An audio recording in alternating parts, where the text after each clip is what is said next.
Hey, what's up, everybody? This is Lewis Speaks 2021, and I'm coming to you live from the living room. And today I want to talk to you all about the topic of worthiness. You know, a lot of people in this world, I realize they struggle with a sense of low self-worth. They don't feel like they're good enough.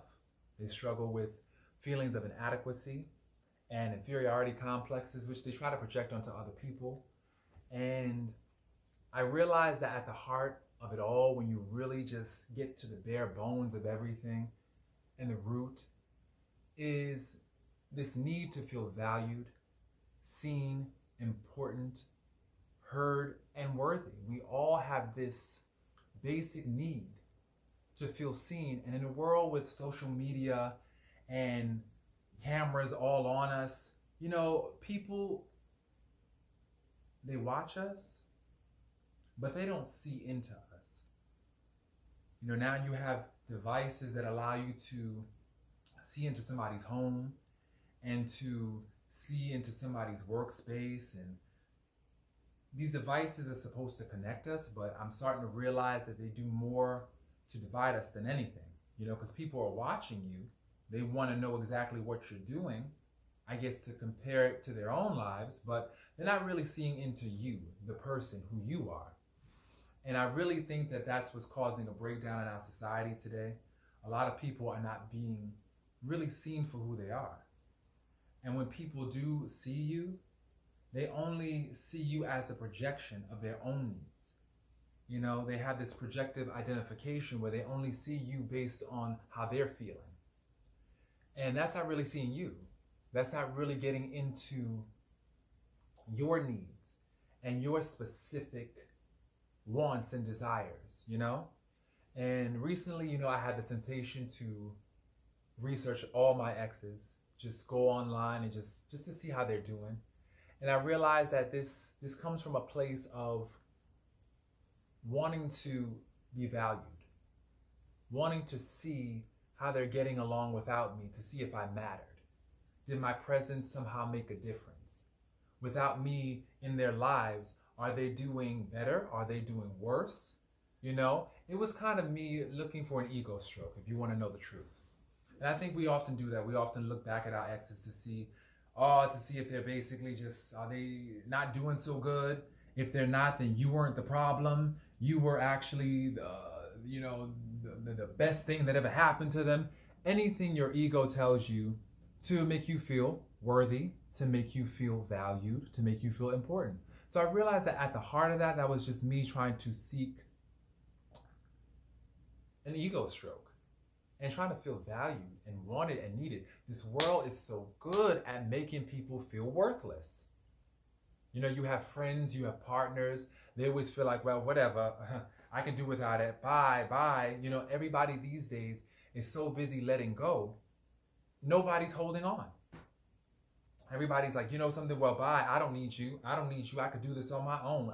This toxic sense of independence that has developed as a result of our hurts.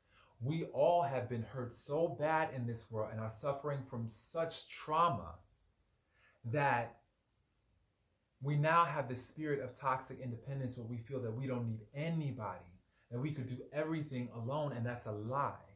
That is a dangerous lie. Because to be honest, what we have and what we need is a sense of interdependence, where we rely on one another. We are independent, but we also realize that we do have needs and we do have desires and wants that other people can fill. You know, but we, this generation, we've just closed the door. We've locked the door. We don't want anything to do with love. We don't want anything to do with closeness, and that's because we've been hurt so bad. So this is a trauma response, this toxic sense of independence. And as I mentioned earlier, this world is so good at making you feel like you are worthless. And that's why you really have to fortify yourself. Fortify yourself with positive affirmations. Fortify yourself with the knowledge that you are somebody special. You are somebody special. You walk on purpose. Every day you get up and decide not to jump off a bridge is a day that's a reminder that you are here for a reason. I realize the purpose of my life is to, for one, identify my strengths, talents, and abilities, and to use those strengths, talents, and abilities in the service of humankind. That is our purpose on this earth, in addition to worshiping our Heavenly Father. That's primary.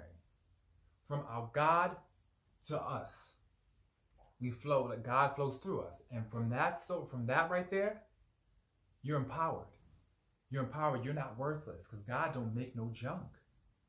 God created you, individual you. He knows every hair on your head. He has you accounted for. Every hair on your head is accounted for. He knows the curve and the line of you. And so that is comforting to me, because in a world that doesn't really see you, in a world that constantly overlooks you and makes you feel as though you're not important, to God, you are very important. You matter. You are seen. You are heard. And that's a great thing.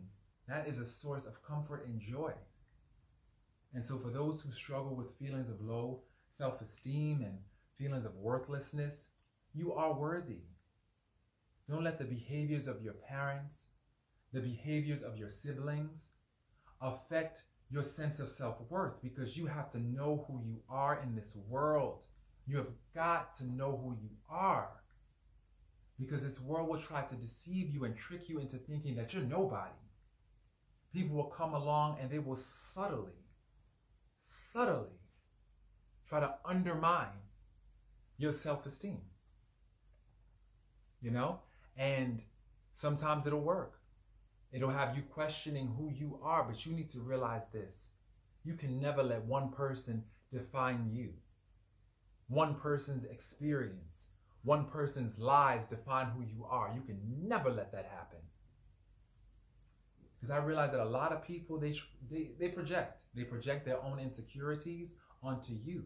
They project their own experience onto you. They project their own fears onto you. And so you can't allow that to happen. You have got to know who you are. That's step one. Know thyself. And when you know thyself, you will never let anybody try to talk you out of who you are ever again. Me, I'm still learning who I am. I'm still journeying, and I think that this is a lifetime process. We are all lifetime learners. We're all learning new things about ourselves. This life will definitely come along, and it'll test you. It'll teach you some things about yourself that you never even knew, both good and bad. But you have to be willing to, for one, accept the lesson, know yourself, and do not deviate from the script. Don't let other people try and convince you that you're not enough. And too many times we let those who are our family or our friends or people that we think care about us undermine our confidence and our self-esteem. But the thing about it is, when you know who you are, you listen to what they're saying, but you don't internalize it, because you know that what they're saying is only based on their own experiences. We all have a different perspective that we operate from in this world. And many people operate from the perspective of their experience. And so you have a different experience. Therefore, you have a different perspective, and you need to live in your experience. You also, in addition, need to be amenable to insight. You definitely have to be open to insight and kind of, recognizing and, knowing when to tweak things. But once again, you have to run that through the filter of your own perspective, because a lot of people, I've learned, they are only trying to project their own insecurities onto you. And you cannot accept that. They feel worthless inside, so they're, that's the thing. When you're dealing with somebody who's feeling worthless, you really can't take too much of what they say to heart, because you realize that they're operating from this place of worthlessness. So how could they ever offer you a sense of worth when they don't even have it to give themselves? So it's just about, really just knowing who you are, accepting who you are. And what does that mean, to accept? That means to come to terms with the fact that this is me, flaws and all.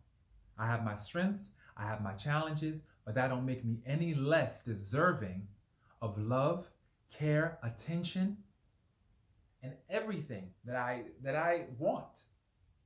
I deserve. I work hard. I love hard. And that's it. That's what makes you a deserving person. And you keep on reminding yourself of that. You keep on inoculating yourself with that truth, because this world, man, it will beat you down. This world will beat you down if you let it. But you have to fortify yourself with spiritual food. God's word, the Bible, God's love letter to us. Fortify yourself with that, because honestly, that's the only salvation. At this point, we're starting to see that we need a higher power. We need a higher source, because we can't do it on our own. We as human beings just don't have the capacity to do that. And so we have to learn how to let go. Spiritual submission is the key. Spiritual submission. Because I'm starting to learn that I try to control things. I try to do it all. I try to be the sex pot, the seductress, I tried it all. And it don't work. You end up feeling lost. And you end up losing yourself. So you have to learn how to just, look, there's very few things in this world I can control, you know, and I have to leave the rest in God's hands. You have to leave the rest in God's hands, or you'll drive yourself insane. You'll end up in the funny farm trying to basically just control every aspect of life. You can't do it. It's not humanly possible. So today, what you can control is how you feel about yourself. You have the power to love on you. So I give you permission. I encourage you to love hard on yourself. Love hard on yourself so that when I see you, I know you loving yourself so hard that it's inspiring for me. Be an example for those who need you. We all need each other, and we are all worthwhile. So this is Lewis Speaks, wishing everybody a wonderful day. I hope you enjoy your day today, and definitely love on yourself. Know yourself. Peace.